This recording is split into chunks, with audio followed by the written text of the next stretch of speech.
So today we're going to take a look at where some of the non-conformities are being found in third-party audits. And I understand, guys, about 75,000 companies now are IATF certified. Is that Correct. about right? Yeah. How do you know where non-conformities are being found in third-party audits? What is the data capture process? Yeah, so every audit is entered into a global IATF database, and against the audit is sort of information including any non-conformities. So if a non-conformity was raised during an IATF audit, that non-conformity would be entered in the IATF database together with the classification, major or minor. And what, from an IATF perspective then, that's a hell of a lot of data. Yeah. What do they do with that data, Devin? How do they analyze that? Well, we can analyze that data in many ways. We can look at the average number of nonconformities written per audit. We can look at the average number of majors, average number of minors. Yeah. We can look at the requirements themselves that are most often written up. Right, okay. So let's take that one step at a time then. Roughly, how many non-conformities per audit are being found around the world? Is there an average? There is, and again, having the sort of database allows us to look at that data in many different ways. But globally, if we take all of the IATF audits that have happened so far this year, on average, probably about just over four non-conformities per audit. Right, and I guess a proportion of that would be major non-conformities. Yeah. Yes.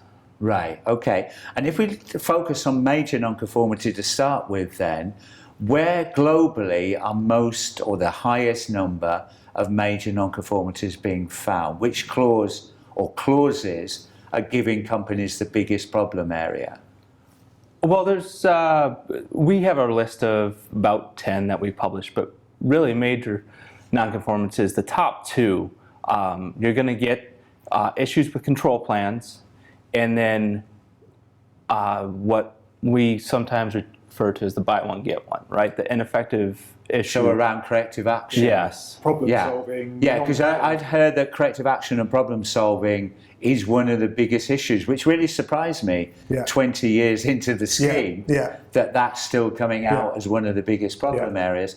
But I guess, again, correct me if I'm wrong, that when we talk about problem solving, it's not just on customer complaints. No. What does it cover? All types of problems? Yeah, so they might be internal audit issues, so it might be findings from an internal audit. There should be a problem-solving process that manages those findings. But yeah, we see it from a third-party point of view. When a third-party auditor goes into an organisation, the biggest number of major non-conformities are against problem-solving and non-conformity management stroke corrective action. So that's a learning point, I think, for the viewers, that in your own organisations, make sure you have a really good, robust process for problem solving, including root cause methodology. I think that's an area that a lot of companies, that's the root cause, but they don't show how do they get to the root cause of that problem. And minor non-conformities. I heard that control plan is a recurring issue. Yeah. Is that true? Yeah. So that features as the sort of biggest, highest number of minor non-conformities. And again, it was, as Devin said, right up there on the list of major non-conformities. And such a kind of critical part of an organisation's activities, the management of risk, essentially, through the control plan.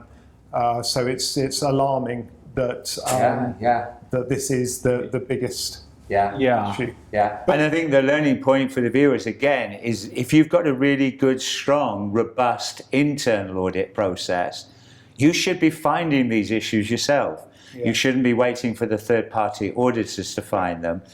And if the auditor finds on one audit they find a control plan issue, and then on the next third-party audit the same issue comes up again, what would be the consequences there? So that would be the... That would be the... I've heard the term buy one, get one free. Yeah, absolutely. No, it's the failure to be able to implement corrective actions. Right, so they would get, the minor would go to a major. Correct, and then they would have another major written. Wow, so you get 2 major non-conformities from 1 minor. Yeah.